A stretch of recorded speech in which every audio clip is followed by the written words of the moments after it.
Welcome to our first episode on the series, which is about the history of Kerala. And I am Keshav, and I have with me Arjun, who is also going to be co hosting this series. Today, we have a very special guest with us, Sharat, who is going to take us through our very first episode. In this episode, we're going to largely be talking about the geography of Kerala, at least what we call the modern state of Kerala, because when these things were formed, obviously there was no such thing.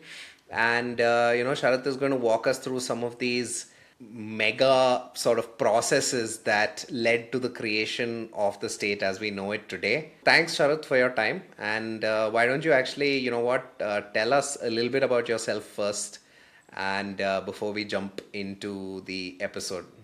Hello all. Thanks Keshav and thanks Arjun for having me. So I'm Sarat. I'm from Palakkad. I'm from Kerala.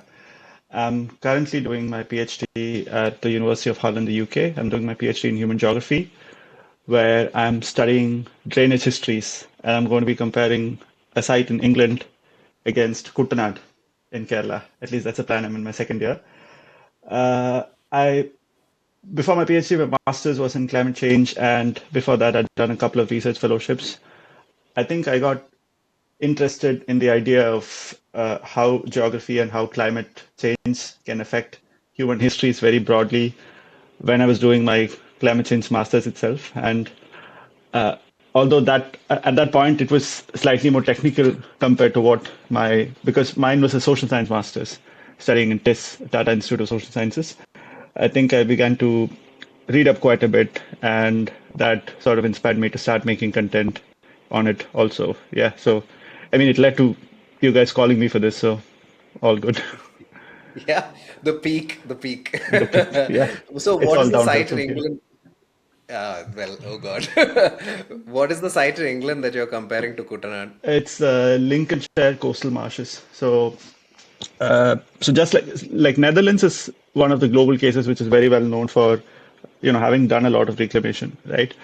But if you Yeah. look around Europe, there's actually a lot of different countries, not to the extent of Netherlands, but they've also done like Germany has done a little bit, Denmark has done a fair bit, and England also is actually a lot of the eastern side of England, a lot of the eastern coast of England is very low lying. So you have these places called the Fens, which are very low lying marshy lands, which were reclaimed starting from the 1600s.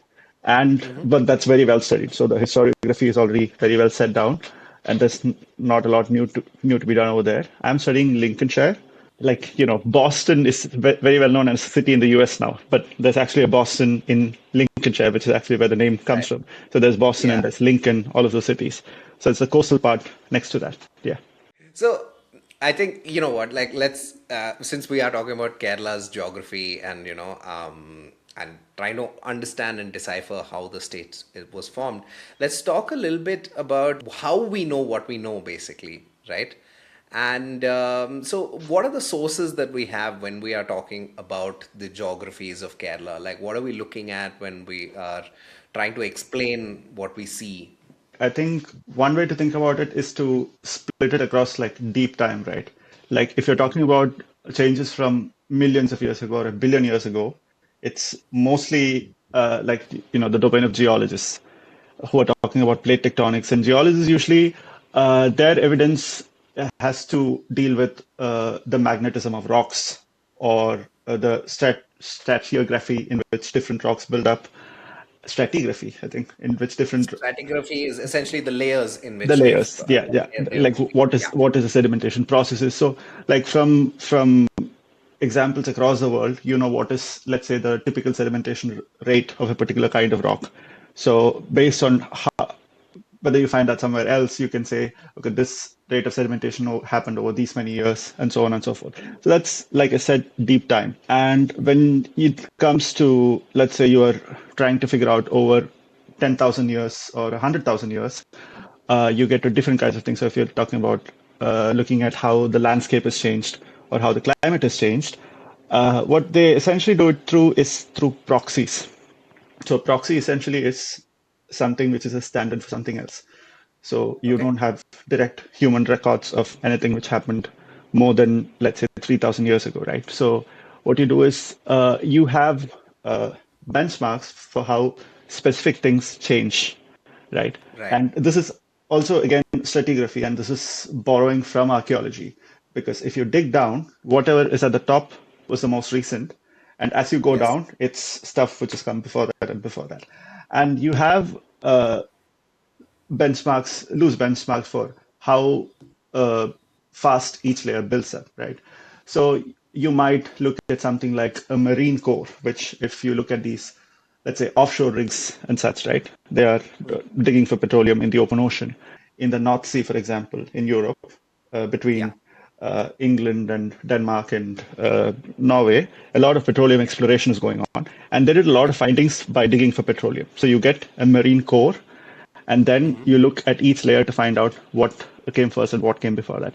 And what you specifically look for is stuff like uh, pollen, for instance. Pollen of, sorry, when you're talking about marine, you're not talking about pollen specifically, but deep sea creatures which die and essentially fall down, Yeah. sink to the seabed. And then you look at the composition of their shells, for instance, to figure out what the composition of the atmosphere itself would have been at that specific point of time. When it comes to land, Right. you do the same Yeah. thing. You take the core, but then you can also look at pollen. You can look at sites of human. When it comes to the field of archaeology, you look at evidence of charcoal. Charcoal means that something has been burnt. Was it human made or was it? And Yeah, that there's sort of thing. also like isotopes. They look for specific Absolutely, isotopes that absolutely, existed absolutely. only during a specific, I mean, the proportions that existed during a particular period, right? So, when we start with the history of Kerala, I think we're going to talk about like a very famous uh, point in deep. It's not really deep time. I don't think 100 million years ago. Does it qualify as Yeah, deep time? yeah, yeah, yeah. It does? Okay, perfect. Okay, so we're talking about something around 100 million years ago, I believe, when India was an island. So, like, why don't you walk us through what exactly happened at that moment, and what are some things that are very famous today that we know of in Kerala that were formed, especially with relation to your hometown as well, or home district as well. So, for a little bit of background to what you said, India was an island because of the concept of not the concept, the phenomenon of plate tectonics, right? Yeah. So, the positions of continents and landforms that we see today is has been in place only for, I don't know, the last 50 or 40 million years or so. Basically, the the Earth's surface itself is made up of Mm-hmm. different continental and oceanic plates. The really thick crust becomes continents, surface of continents. Usually, Yeah. some parts of it may be covered by water, and the thin crust becomes the oceanic plate. So, because of underlying processes like lava flows and all of that, Right. they kind of move around, and that's also how you get earthquakes. But over millions of years, they can slowly move and move and move and change position. So, if you go back to more than 150 million years ago, almost all of the present day continents were combined together into what is called Gondwana. Yeah. And Gondwana, curiously, get its name from a region in India itself. Gond, yeah, Gond, yeah, Gondi from the Gond region. people, Yeah. yeah. And then they start separating, and India kind of starts going about in its merry way. And So, but sorry, I just want to clarify. So like what we think of as one set of continents were Gondwana, right? And there was yeah, Yeah, another. and Yeah, it's happened a few times. It's not yeah, just Gondwana. right. It's also happened like you've probably heard of Pangaea, right? Yeah, Pangea. Yeah, the Yeah. famous meme about spreading negativity if you have Pangea. I'll put this overlay over here. Yeah. Anyway. so going back to what India was doing, India had split off from Africa, but then Madagascar, which is today, Madagascar is actually a very big country. It's maybe the size of the Deccan, like the whole of Yeah, peninsular India. around. It doesn't look that much in maps when you look at it, but yeah. Madagascar was actually the part which was uh, attached to India itself. And then Right. there is a rift which starts forming between Madagascar and India. So India didn't drag Madagascar along with it. I mean, if it had done, we would not be the coastal state that we are known for. I mean, humans would not evolve in this way.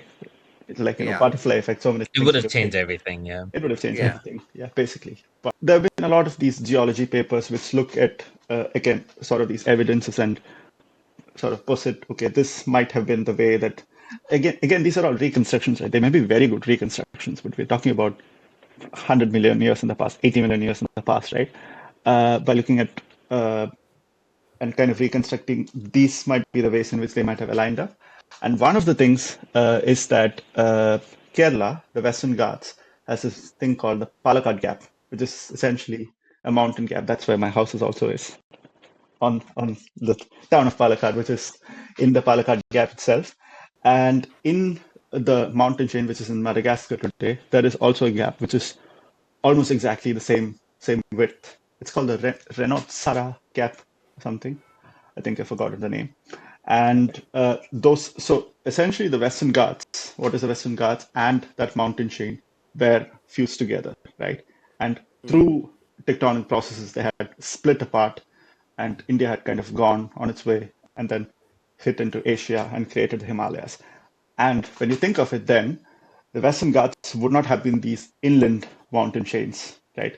They would have been like the cliff face of, like, if theoretically you could stand on Cliff water edge. and look at it, Yeah. it would have been like a cliff edge. Like parts of Like, England, right? Yeah. So you're talking exactly, about like the white cliffs of like Dover and stuff like that. It would have been a bit like that, maybe. exactly.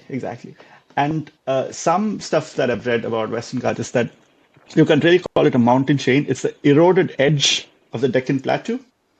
So Yeah. it's Deccan Plateau, it's a whole plateau, and it comes in the Western Ghats is sort of like its face. Like, of Right. course, from our perspective, it's so huge, so we call it a mountain. But yeah, Yeah. So essentially, the Western Ghats were formed at the same time that the Deccan Plateau was formed then. no, because the plateau itself, or at least parts of the plateau, happened because of another volcanism which happened after India split from Madagascar also, and it was passing roughly over where I think Maldives and the Reunion Island is today. That's an active underwater volcanic. I don't think it's active now. I mean, it was active at that Back in time. the day. Yeah, Yeah. back in the day, 65 million years ago, there Yeah. was a volcanic flow which basically erupted into India's surface, and Right. it went on for a few million years. And so you have to think about, I mean, imagine lava flows from disaster movies, right? This is what was happening on the surface of the Deccan over so many millions of years, and it cooled and solidified, and that's how you get basalt. So Right. the northern half of Western Ghats is overtopped by basalt. So the Earth's climate has changed a lot because of volcanic eruptions and carbon dioxide changes and all of that, right? So before India was striking into Asia, it was essentially in a very hot house. You call it hot house Earth, right? A hot house state because there was so much carbon dioxide, right? But I mean, this is all a theory. This is all a reconstruction. Some scientists consider that because the Himalayas were formed and these great Himalayan rivers started forming, which were slowly eroding and then there's this very specific chemical weathering process which happens in which uh, when water falls on mountains and erodes it, it also takes some carbon dioxide along with it, essentially. And Right. so you take the carbon dioxide through the water and the set dumps it into the Bay of Bengal, right? Uh, So it's essentially locking away a lot of carbon dioxide.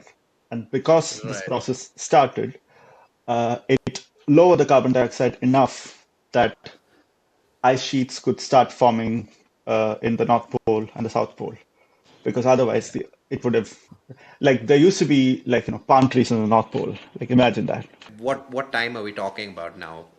Yeah. So, like I said, we've done a huge time jump from Yeah. 60 million, whatever, years ago to right on to 20,000 years ago.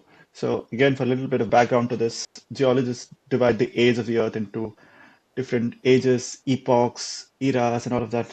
We are in what is called the Quaternary period. It's the period, it's not the age. In the Quaternary period, and one of the distinctive things of the Quaternary period, climatically compared to the rest of the Earth's history, is permanent ice caps at both poles, right? Like now that's something you take for granted that there is there's permanent ice at the North Pole and the South Pole, but that didn't used to be the case for most of Earth's history, right? And And it'll go until 2040. I mean, Yeah. Well, okay, cool. Go on. yeah. And so, in some ways, technically, you can consider the Earth to be still in an ice age because there is ice, but people don't conventionally refer to it in that way. And one of the features of this quaternary period is that you go through these things called glacial and interglacial periods.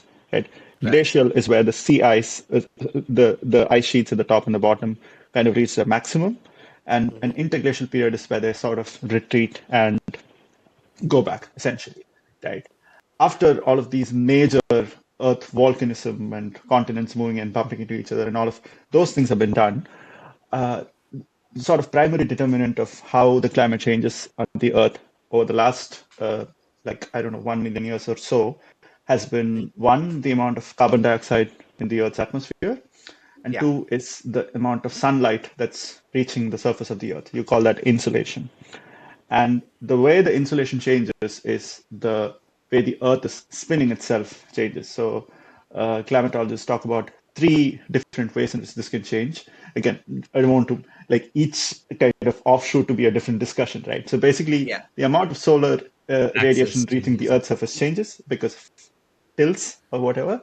The guy who found this out is called Milankovitch, and because of that, these are called Milankovitch cycles. And because of that, the Earth goes through glacial and interglacial periods. Basically, that's the primary driver of how climate has changed in the past 1 million years, not the modern period. So the last glacial maximum was in roughly till about 20,000 years ago. That was when the ice sheets were at its maximum extent. 20,000 years ago, the solar insolation again changes because of these Milankovitch cycles. Like not literally 20,000 years ago, but that's when the Sure. changes, the feedback loop sort of set in, and the ice starts melting, right? Yeah. And the key thing is that the amount of water on the Earth's surface, in the Earth itself, is kind of a constant. So if you have more water locked up into ice sheets, that has to come from somewhere, and that comes from predominantly the ocean. So when there's more water in the ice sheet, that means there's less water in the oceans to Right. significantly sort of lower the the the sea level with respect to Right. land. But the other thing is when a lot of this water is locked up in ice sheets, that also means there's less water to go around in the water cycle as well. So it's colder, but it's also drier. So altogether, it was a very dry world, right? But it was Right. getting warmer, and when things are melting and more water is getting released into the water cycle, there's also more water to sort of go around. Yeah. So Yes. 20,000 years ago, then Kerala, as we know it, didn't probably exist, right? Like or did it exist? What are we looking at that time? We are looking at a landscape. Again, there's an easy way to do this, which is that if you go into Google Earth and you zoom in near wherever you want, the continental shelf, right? So, again, to go a little back to the geology, uh, we have the outlines of countries or whatever. That is as it exists now. Uh, the Yes. relative sea level between, the relative level between water and land, right? Sea level can rise, sea level can fall. And what is sort of the absolute limit is the continental shelf of different continents. The Indian continental shelf actually lies, uh, I think at least, I'm not sure, at least 50 kilometers out from where it is now. So if Yeah. you're thinking of a time when sea levels were 100 to 120 meters below below what it is Yes. today, then all of this continental shelf would have been exposed. And this is the same everywhere. Like when you're saying that UK was connected to Europe, it's because they're part of the same continental shelf. Or Sahul to Sunderland. And that's how humans got to Australia, because it was easier to traverse the territory. So essentially, there would have been a lot more land than like out in towards what is today the ocean. Yes, but it would have been drier, right? Right. Like 20,000 years ago, it would have been much drier. So Kerala would more resemble, like this is just a guess, but interior Karnataka today. Okay, and but at some point it does become very thick forest, right? Like so between Yeah. 20,000 years to, I mean, I don't know, like maybe about 4,000, 3,000 years ago, it does become super thick forest. So what happens during that period that makes it thick forest, basically? So again, talking about changes which happens over thousands of years, the ice caps start melting. The Earth is slowly getting warmer, and that's because of changes in how much sun's energy is reaching the Earth's surface. The And at Milankovitch cycles, like you said, basically. yeah, the Milankovitch cycles. Yeah. And at some point, you reach a point called the Holocene climate optimum. So we are in the Holocene epoch, and roughly between 9,000 and around 5,000 years ago, the insulation reaches the maximum, and climatologists call it the Holocene climate optimum. So everywhere around the world, you have higher rainfall, uh, and this is where you get the green Sahara, or more technically Right. known as the African humid period, where the forests or grasslands, more technically not forests, had expanded all over Sahara. It was not as dry as it is now. And the Thar Desert in Rajasthan also would not have been as dry. It would have been slightly greener. And if very dry places become slightly greener, then you can imagine what would have been going on in Kerala. Again, we're talking about between 9,000 and 5,000 years ago. So all of the ice has not melted. Some of the ice is still, this is the period where in Europe, Doggerland exists. So Doggerland is the part of the continental shelf connecting UK and the rest of Europe, right? So some of the Right. ice is melted. There are hunter-gatherers in all of those places, but the sea has not risen so much that all of that gets swallowed. So coming back to Right. Kerala, the sea is still out, like maybe 10 to 20 kilometers out, but it's also very, very rainy. Like according to some of the studies I've seen, they say even 2 to 3 times the amount of rainfall that we get today. 2 to 3 times the amount of rainfall we get today is huge. So there's a species of trees, a plant called myristicae. The thing about myristicae is they have evolved to propagate themselves in waterlogged conditions, right? So they have these roots Right. which, like mangroves, they kind of come out and then go back in. So it's like if this is the water surface, the root will look like this, right? And Right. Myristica is like these lowland swamp forest, which exists only in very distinct pockets. There's some somewhere near Trivandrum, and there's also somewhere near Maharashtra, I think. But then you have to. These are essentially relict sort of landscapes from a period in which it would have been much more like swampy, forested, all of those Yeah. places, very wet. So you have the Western Ghats itself, which is very forested now, which would have been even more. But then stretching all the way to the coast, where the sea, as the land level goes down and it gets closer to the sea, you get these wetland swamp forests. And if you, and again, you can put up, if you look at lowland swamp forest, I think Yeah. you'll get a close analog of what Kerala's coastal landscape might have looked like at that point of time. And places like the Miristike, and Miristike comes up a lot on conservation circles because again it's being fast, sort of decimated because of real estate development and all of those Right. things. They need waterlogged conditions which just don't exist anymore. Yeah. So is this when people started coming into, that area?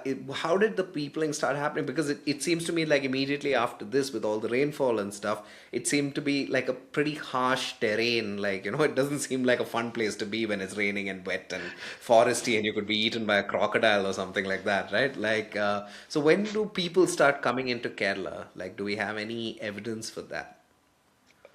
So this is where, uh, like, if you look at paleogeography and archaeology as a whole, Kerala is lacking a lot specifically because of its climate and preservation conditions. Because of rain, a lot of things get washed away, and because of like acidic soils, a lot of things degrade very easily. So the short answer is we don't have almost any skeletal evidence, like human fossil evidence from what is Kerala today, right? Uh, Kind of going back to your question, uh, Homo sapiens themselves are the species are around 200 to 300,000 years old, and Yeah. we belong to the Homo genus, of which Genus. there are Yeah. other species like Homo erectus, Homo neanderthalis, and all of those. And basically, the Homo species have been making repeated migrations out of Africa throughout history. So if you look at very well studied places, if you look at Europe or even parts of India, you get a lot of evidence of Homo erectus, for instance. Like in India, the most famous one is called the Narmada man, or I'm Yeah. not sure if they've determined the sex. It could be the Narmada woman, I'm not sure. But which is quite Yeah. old. I think it's like one point. It was determined to be erectus.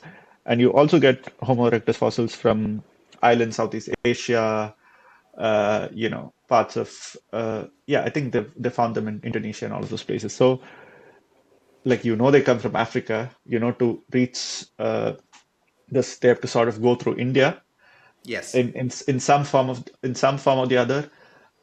We don't know for sure if they came down to Kerala. Right. Like absence of evidence is not evidence of absence, but it's not Yes. evidence of presence either. Yeah. The closest thing we have is we've been able to find tools which early human ancestors, not early human ancestors, which Homo sapiens would have used. We've been able to find some upper Paleolithic tools from parts of, I think, forests of Kannur. We've been able to find some, a lot around the central, like Palakkad and Thrissur, like near Malambura. We've been able to find near the dam itself. Actually, we've been able to find a lot of like tools and such. Right. I don't know. I'm not sure if like proper radiometric dating have been done on them.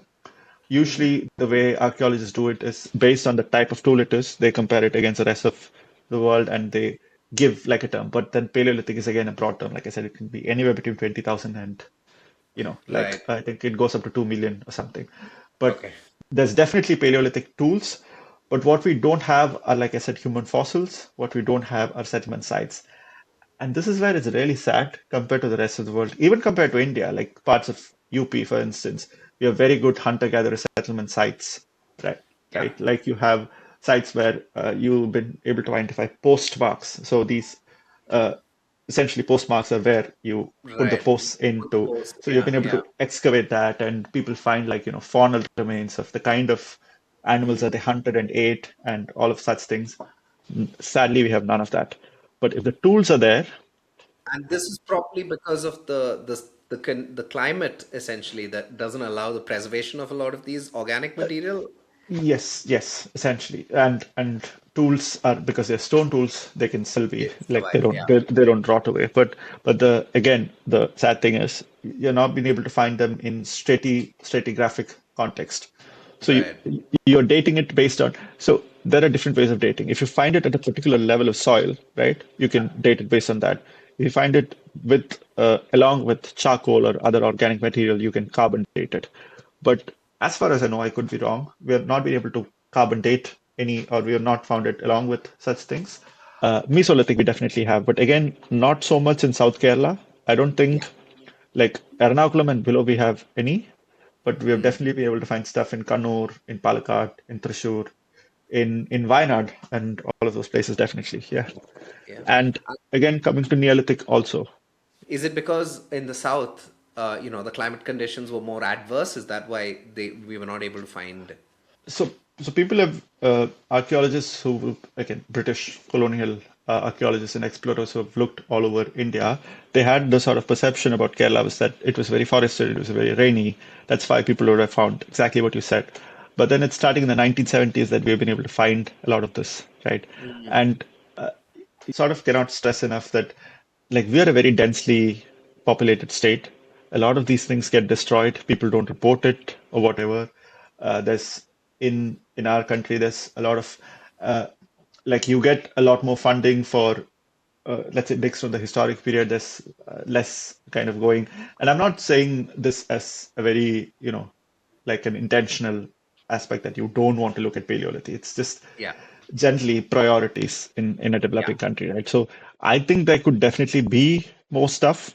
It's because of preservation and other stuff that it's not been found, and it could also be so in like in places even in India that I talked about up in the UP. It's people who decide to do at least some sort of settlement in some parts of the year who actually have to construct a house and live there, right? In a place like Kerala, which is very heavily forested, there would be for a hunter-gatherer community, there would be a lot of subsistence all over. So they don't have to settle down in any particular place. And it's in places where they settle, such as rock shelters, that you actually find evidence.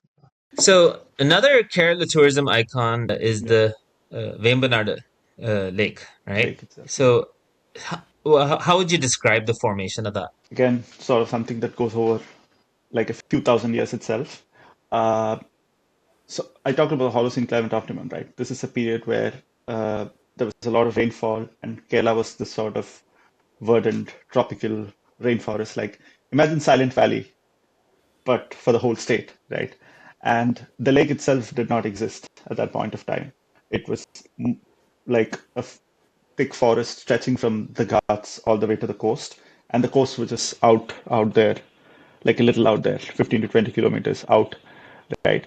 And at some point of time, roughly, I think this might have been 6,000 years ago, there is the rising seas because sea level is still rising, and the rain is coming down heavily.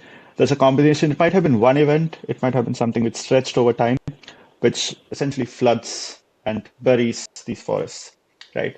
And uh, like we know this because of intact tree trunks from that period, which have been able to be dug up from parts of central Kerala and all of those places. But you also get that as peat in what is today Kutanad. And locally it's known as curry, like and place names as Ramangari, Chennangari, Kainagari, all of those places, right? And there's like around now when the LPG shortage issue happened, this happened earlier. There's a woman somewhere in Alapura, there's a family somewhere in Alapura that's been able to get gas from their backyard, like digging a borehole in their Oh, backyard, right? And this is because of all like this organic material that's sort of decayed and buried and gets mm. turned into methane in pockets. I So, know we've so discussed this before over email, but we should make peated whiskey in Kerala, basically, right? Oh Like wow. this Yes. is the sign, possibilities, right? seriously. Yeah, yeah, Yeah, sorry. yeah. So yeah, Good. and but the crucial part is the Vemarad did not exist because it was all forest, right? And but then the forest all gets buried and the sea starts coming in, and the sea actually comes in much further than what it is today. And there are some papers which show the reconstruction of this coastline. Yeah, The rough guess is like all of in Thrissur, like all of the coal wetlands, like none of that. The sea would have covered that. In Ernakulam, it would have been roughly up to present-day Kakanad, right?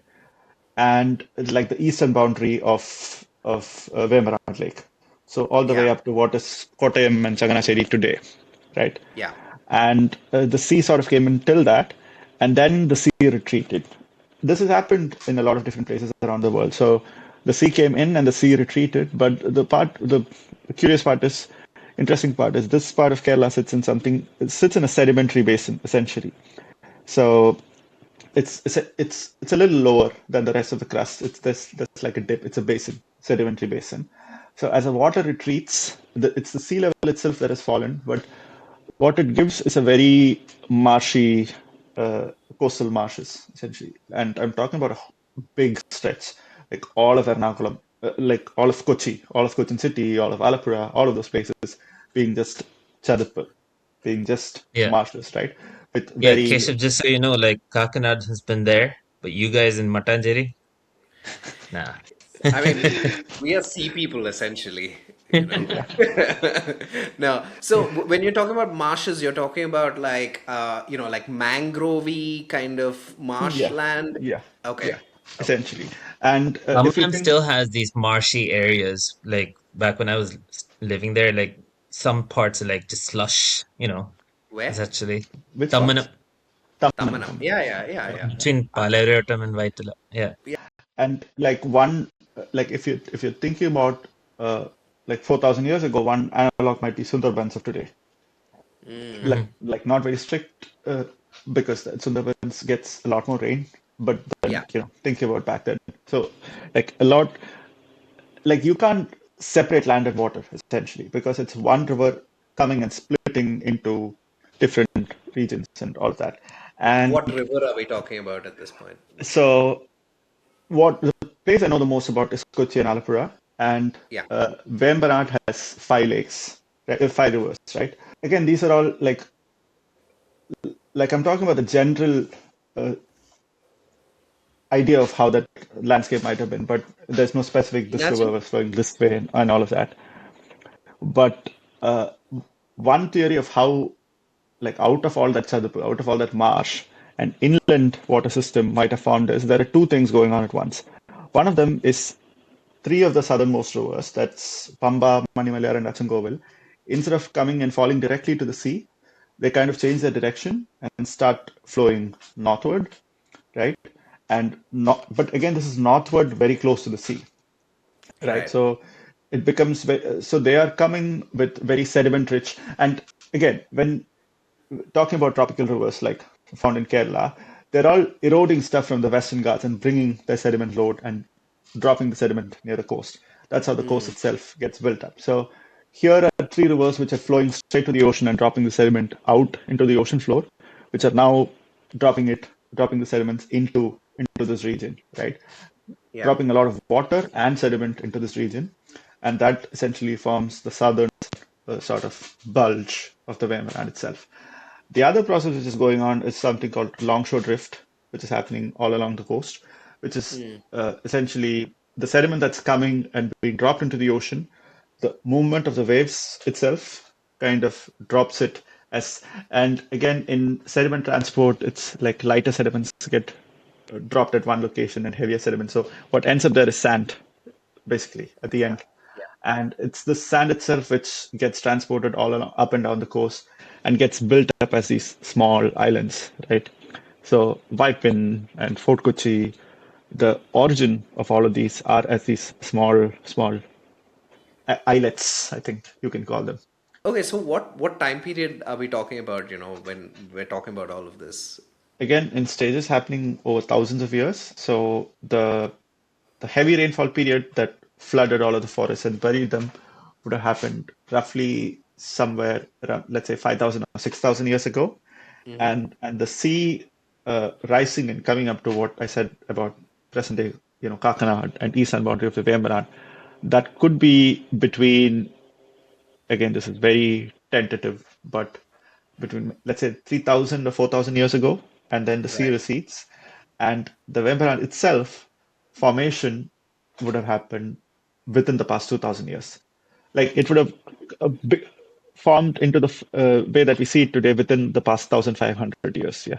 So basically, I mean, just to see if I've understood, it's essentially like this thing where um, the ocean and water essentially comes all the way into what is now inland Kerala, right? And then it retreats. But Yeah. as it retreats, what happens is there is like this mix where there's like a lot of water and then there's a lot of sand and like there's this weird sort of like several island kind of things that Yeah. are formed Yeah. along this entire Yeah. place. Yeah. And the rivers kind of change course. Three of these rivers that flow down change their course and continue to dump water and sediments into the what is now the Vemarad Lake. Is that Yeah. Yeah. that's Yeah. broadly how Basically. it's formed? Basically. Okay. But the last part, you're talking about something which happened within the last 2,000 years, right? So, like the Weimaradt Lake itself gets formed only, like, again, I don't know exact dates, but it might have been into the Common Era. So, people who lived in Pattanam, right, would have seen a landscape like this, like a very wild landscape like this, right? And I think in Roman accounts, there are like they mark out the safe ports, and in between, they talk about piracy and all of that, Yeah. Yeah. right? And it's sort of this marshy landscape which promotes, like I can't say some sort of geographic determinism, but like Yeah. marshy Yeah. But you landscape which can. I promotes. mean, that was speaking of it, that did happen because geographic determinism did happen specifically for Vembanad. Because right after the Chera collapse, polity forms, the Vembanad polity. And then that splits further into Vadankungur, Tekkungur, Kirmalanadu towards the Mhm. Idiki side. And on the western side, there comes Yeah. a new polity that is using newly formed land that was formed in a few centuries Yeah, uh, called Purakkad. So that didn't exist for a while, and local princes or whoever would have set up like trade or whatever that they could do and make profit off of that. So yeah, it's constantly changing, and there is geographic determinism in that sense, right? So, I mean, I just want to be clear that the period that Arjun is now talking about is much, much after, of course, like the Yeah, yeah, Vemana is formed. Yeah. It's yeah. like, It's way we're talking after about, the Romans as well. Yeah, yeah, yeah, it's like we're talking 1200s, not maybe. early Like, Chera, late Chera. Yeah, yeah, late Chera. yeah, Yeah. yeah. So, If you talk about early Roman period, like Niranam is very important in like early church history, early Christian history in Kerala, right? And Niranam is inland now, but then in the period that I'm talking about, there would have been much more like inlets to come from the ocean down, because all of what is you consider as Alapura and all those places today would not have been settled. It would have been like crocodile infested marshy landscape. So that would have been the first safe port, right? you've mentioned those five rivers that sort of that form the Vemanad Lake, really. But Kerala itself is actually has like a ton of rivers, right? Like there's something like 44 rivers that Hmm. drain through that go through Kerala in some senses, right? And they're a big like feature of the state and of the landscape as well. And in some cases, I think they might mark certain geographic boundaries and stuff, but it isn't really known for its rivers. Like Punjab is like land of five rivers, like Kerala is not land of 44 rivers or anything. Nobody ever puts that out a marketing brochure. So, yeah, Yeah. like, it's, yeah, just, Um, yeah, there is a reason for that. I mean, the rivers that we have aren't our greatest geographic feature. We're known for our ports and known for the mountain range on the eastern side.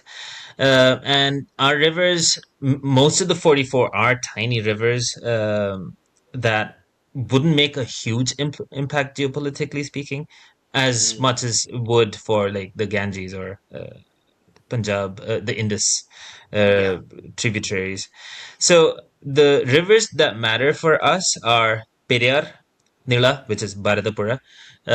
These are like core rivers that mark distinct boundaries between kingdoms because it's hard to cross those. But there yeah, are like a lot of tiny ones like that we could move armies through fairly easily in comparison to the other ones. So yeah, that's why we're not known for the rivers because we have other geographic features that matter more. We're known for our lagoons, Kayal. yeah. So we're known for our ports. We're known for our mountains because it's not easy to get in except through Sharat's homeland. So yeah, Yeah, so yeah, it's important. I mean, like, you talk about like invading armies, or trade for that matter, right? Like we know that there are trade routes that go over the Western Ghats, and we know that in the late, I mean, like, in the modern era, for instance, that smugglers used a lot of these routes to smuggle things like tobacco and salt and stuff to evade British customs duties yeah. and stuff through these like hilly routes and avoid the main whatever Palakkad Gap and, like, the essentially three gaps that are there in the Western Yeah. Ghats, right? So how big a threat is climate change to the future of the geography of Kerala? Like it seems like several regions were shaped by climate and things seem to be getting worse. Landslides in the Western Ghats, flooding every year with the monsoons. Like I've seen footage of elephants being washed away. Footage of people swimming to the toddy shop. Like my brother being stranded. And of course, this is mostly affecting coastal Kerala or super hilly Kerala. Like, for example, Keshav's land, it's likely not going to exist. Uh, Day for celebration, of course, but like, so how big of a threat is climate change to the future of the geography of Kerala? Like you asked how big, right? I can say very big and sort of stop it. Okay, so from a climate or from a disaster studies or from IPCC, the Intergovernmental Plan of Climate Change perspective, what they like to introduce a concept. You think about what is a hazard, right? Like a heat wave or an extreme rainfall event or whatever that's coming because of climate change. That's your physical hazard. And then there's something known as your exposure and vulnerability of as a society, as people, which both of them combine to produce disasters. So you talked about a lot of these things which have happened, right? Like flooding or whatever. And at least what I found is whenever some big event happens, you like there's a rush to do an attribution, like to pin blame on someone. So in on social media or like talking to people, like if 2018 floods is a big example, uh, people seem to want to pin the blame either very neatly between it was extreme rainfall, that's climate change, that we can do nothing about it, or it was because the dams were opened, right? And it's entirely human made. Whenever it's a heat wave, it's because either it's climate change or it's because of the way that we construct our cities. Whenever there's a heat wave, and Palakkad had a very, like 2024, when I was there was 1 week when it was above 41, like for a whole week, right? Yeah. And or when Kochi regularly floods, and like one of the reels that I did last was about this, that I think it was the mayor who came on in front of press and told there was a localized cloudburst, right? So essentially washing his hands and saying like we Yeah. can do nothing about it. We It was a couldn't do cloudburst, anything. right? So this sort of distinction that I said is useful. Like think about your hazards, which is the physical stuff that a changing climate is going to do to you, and think about your exposure and vulnerability, right? Which is what you have done, what we have ourselves created, right? And in a sense, there's no way in blaming your local MLA for the rain falling, right? Because that's something that has happened because of a particular development pattern that humanity as a whole has, for again, we can think about which countries have emitted most carbon and all of that. That's a different discussion. But Yeah. unfortunately, and I feel a little sad for saying this, but a lot of things are baked in into the future climate. Like there will be heat waves, there will be extreme rainfall. That is going to happen. Like now that we know that that's going to happen, you come to the exposure and vulnerability side of it is how well can you know it and how well can you be prepared for it, right? And so to come back to your question and answer what the hazards themselves are, uh, we are very exposed. In like Kerala, unfortunately, is sort of unlucky in that we are a very narrow and very steep state, which gets a lot of rainfall. And so Kerala's sort of hazards from climate change come, I think, in three aspects. One of them is increasing rainfall, which if it just increase, it's fine. We talked about a lot of past climates, but increasing rainfall comes as extreme rainfall, right? So it might be that our monsoon period shifts or it becomes concentrated in 1 or 2 weeks when a lot of rain falls all together at once. And then, so that's the hazard. And now you have to think about, okay, like what have you done with the Western Ghats? If you clear cut all the forests, then there's a lot of extra runoff going to come from that. So that's rainfall that's going to come and it is going to get worse. Like you cannot pinpoint and say, 2029 monsoon, June, this is going to happen or whatever. Like now you can't do that. But yeah. The other is extreme heat and specifically this concept of wet bulb temperatures. Because in coastal places like Kochi or Alapura, where Yeah. which is very humid, a particular combination of heat and humidity can very fast exceed human tolerance, right? This happens in a lot of coastal cities. This happens in Mumbai. This happens in Kolkata. This happens everywhere in Bangladesh, right? Because Bangladesh is very humid, very tropical, and it will become worse in places like Kochi, right? Like scientists call them, climatologists call them wet bulb events, and because you're heating the earth up, you're also adding a lot of water vapor, extra water vapor into the earth's atmosphere. So in summer, in like peak summer, these that's why it feels very sticky, very humid Yeah. in places like Kochi and Alapura. Regarding these two, I feel we are a little better prepared because we are getting like KSDMA puts out like orange alert and yellow alert and red alert and all of those things have become like very ingrained into something that happens during every monsoon, which I think is good in a way, in the sense that we know to be prepared, but we can always make better forecasts. And also during heat, the state has a heat action plan and they do hydration, whatever, all of those things. But obviously, more can be done in the way we physically plan our cities. to have better shade spots in order to reduce the urban heat island effect and have better drainage so that it doesn't flood. And there are socioeconomic inequalities on which specific sites in a city floods itself, right? Yeah. These are usually poorer and lower caste neighborhoods, which sometimes floods and things like that. Where I think we are a little unprepared is with respect to sea level rise. Because I said heat, I said rain, but sea level rise is something, again, that's definitely happening. Uh, if you look online, there are different predictions. Some will say by 2050, I think like 40 centimeters or so. But the thing is, that's talking about an average sea level rise all over the world, right? And as with any sort of statistical thing, as the average increases, the extremes also increase. If the average temperature goes up by 1.4, it means the extreme heat might be like what was 3 degrees Celsius might become 5 degrees Celsius. Like, a heat wave gets triggered, right? And as the sea level rises, you get more like, uh, what do you call that? Kadaletam. Tides? Yeah, like a swell event.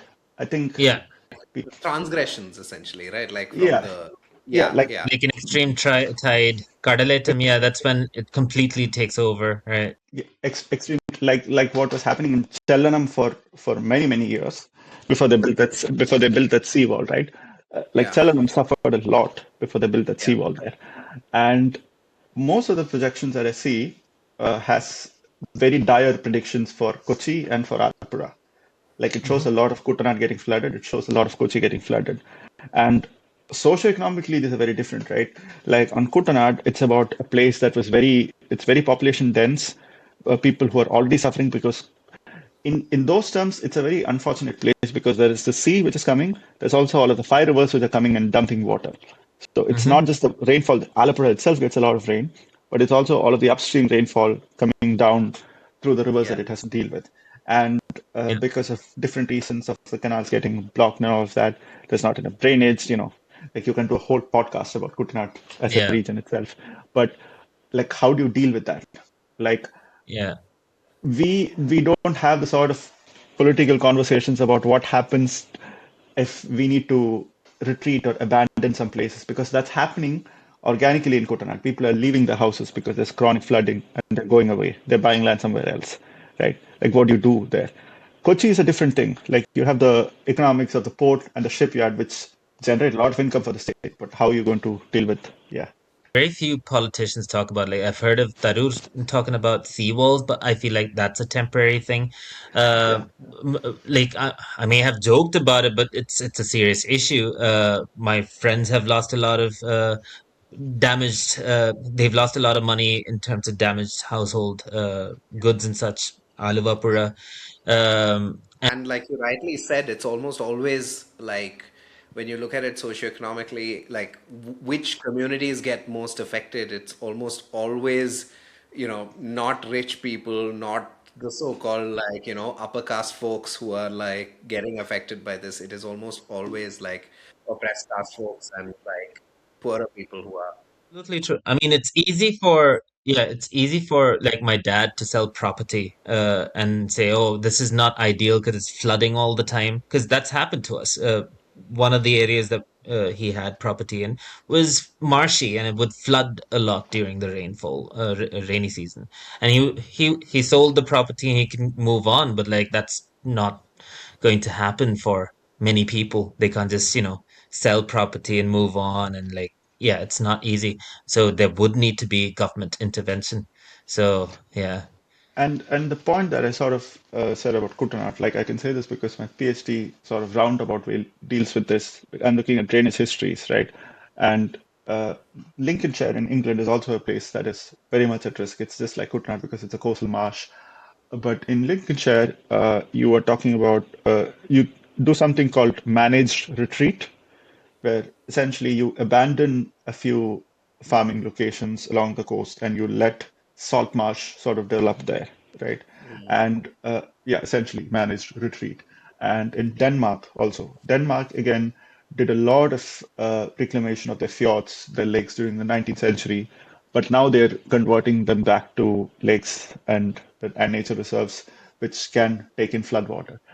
But the problem is these are very rich countries, right?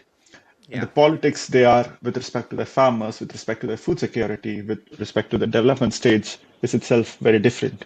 So you cannot transplant and say that people should give up their farms and we should have marshes or whatever. That's a technical import. But the thing is, what do you do? We are not. Uh, we can't say that Kutanad needs to be abandoned. But the question is, do we even? Is there a vision of what is Kutanad going to be 20 years into the future? Yeah. Right? 20 or I 30 mean, years when into we the are future. voting, we're often voting for the dumbest of problems. We're not, barely any political party would talk about the future. That's one of the pitfalls of democracy, because like you're looking at 5-year cycles. That's it. And these are difficult questions, right? It's like even the richest countries, even the US, like you talk about building a seawall in New York, you talk about building a seawall in some cities of Texas, but then you are essentially abandoning uh, other cities. Like you have such a big Yeah, coast, right? yeah, And in England also, there's uh, like again, socioeconomics are different, but you have houses which sit on a cliff edge, which basically because of erosion they fall, and at a certain point you can't get home insurance based on your location, so you sort of have to, yeah, yep, right. That So forces you to sort of move away from. yeah, yep, yeah, Yeah. yeah. yeah. Yeah.